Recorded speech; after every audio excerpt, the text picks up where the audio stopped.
ನಮಸ್ಕಾರ ರೀ ಶೆಟ್ರ. ಯಾರು ಶೆಟ್ರ್? ಈ ಟೋಪಿ, ಈ ಕೋಟು, ಈ ಛತ್ರಿ ಇದು ನೋಡಿ ನೀವು ಶೆಟ್ರ್ ಬೇಕಂತ ಅನ್ಸೈತ್ರಿ. ನಾವು ಶೆಟ್ರ್ ಅಲ್ಲ, ನಾವು ಪುಗ್ ಶೆಟ್ರ್. ನಾವು ಬಾಂಡ್ಯ ಮಾರನ ಎಲ್ಲ ಕಿವಣ ಕುಕ್ಕುಣಿ ತೆಗ್ಯಾವ. ಎಷ್ಟು 2 ರೂಪಾಯಿನೋ ಏನು 1.5 ರೂಪಾಯಿನ ತೆಗಿಲೇನೋ ಬಗ್ಗಿಸಿ ಎಣ್ಣೆ ಬಿಟ್ಟು ಎಣ್ಣೆ ಬಿಡ್ತೀರನ? ಮಾಡ್ಯಾನ ಮುಟ್ ನೋಡ್ಕೊಳಂಗ್ ಮಾಡ್ಯಾನ. ಅದ್ರಾಗೇನೆ ಚಲೋ ಮಾಡ್ಯಾನ. ಸಾಂಬಾರ್ ಫ್ರೀ ಕೊಡಮ್ಮ.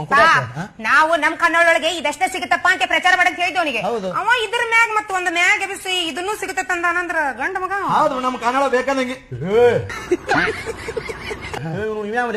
ನೋಡ. ಆಮೇಲೆ ಬೋಲ್ಡಿಂಗ್ ತೆಗೆದು ಲಾಸಿಂಗ್ ಮಾಡೋ ಪರಿಸ್ಥಿತಿ. ನಮ್ಮ ಕನ್ನಡ ಊಟ ಅಷ್ಟ.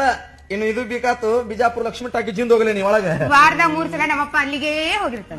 ಹೋಗಿ ನಿದ್ದೆ ಮಾಡಿ ಕುದುರೆ ವಸೂಲಿ ಮಾಡಕ. ಏನಂತ ತಿಳ್ಕೊಬೇಡ್ರಿ. ಹಿಂಗಂದ್ರೆ ಏನಂತ ತಿಳ್ಕೊಂಡ್ರಿ ನೀವು? ಏನಿದು? ಈ ಥಂಡಿ ಬಿಟ್ಟಾಗ ಮೂಗು ತಿಂಡಿ ಬಿಡ್ತೈತ. ಹಾಗಾಗಿ ಪುರುಷಗಳು ಚಟ ಅಂದ್ರೆ ನನ್ನ ಮಗಳಿದ್ರು ನಿನ್ನ ಮೂಗು ತಿಂಡಿ ಬಿಡ್ತೈತೇನ? ಅದು ತಿಂಡಿ ಎಲ್ಲೆಲ್ಲಿ ಹೇಳ್ತಾವ ಹೇಳಕ್ ಬರೋದಲ್ರಿ. ಹೌದು, ವಯಸ್ಸಲ್ಲ ತಿಂಡಿ ಬಿಡ್ತೈತಿ. ನಿನ್ನ ವಯಸ್ಸಲ್ಲಿ ನನಗೊಂದು ತಿಂಡಿ ಬಿಟ್ಟಿತ್ತು. ಒಮ್ಮೇನು ಸಂಜೆ ಕಟ್ಟಿದ್ರು ತಿಂಡಿ ಬಿಟ್ಟು ತಂದು ಹಿಡ್ದೈತೆ ಒಳಗೆ. ಅದು ವಿಚಾರ ಮಾಡ್ಕೊಂಡಿದ್ದೆ. ಹಾಲು, ತುಪ್ಪ, ಬೆಣ್ಣೆ, ಮೊಸರು ಎಲ್ಲ ನೀಡ್ತಾರ. ಎಕ್ಸ್ಟ್ರಾ ಚಾರ್ಜ್ ಮಾಡೋದಲ್ಲ. ನೀವು ಅಲ್ಲಿಗೆ ಹೋಗ್ರಿ, ನಿಮ್ಗೆ ಎಲ್ಲ ರೀತಿ ಅನುಕೂಲ ಆಗತ್ತ ಅಂದ್ರಪ್ಪ. ಅದಕ್ಕೆ ನಾ ಬಂದೇನ್ರಿ. ನಿನ್ನ ಹೆಸರೇನು ಪಾಕೂಸ? ನನ್ನ ಹೆಸರು ರಾಜು. ಅಂದ್ರ ಪಿಂಜಾರ ಪೈಕಿ ಎಲ್ಲ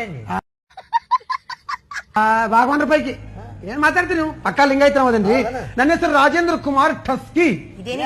ಟಸ್ಕಿ. ಇದು ನಮ್ಮ ಸರ್ ನೇಮ್ ಟಸ್ಕಿ ಅಂತ. ಸರ್ ನೇಮ್ ಟಸ್ಕಿ. ಇದು ನಂದು ಬಹಳ ಉದ್ದ ಅಂತ ಹೇಳಿ ಹೆಸರು ಜನ ಕಟ್ ಮಾಡಿದ್ದಾರೆ. ಅದು ಅವರ ಕಟ್ ಮಾಡ್ಬೇಕಾದ್ರೆ ಎಷ್ಟು ಉದ್ದಿತ್ತು?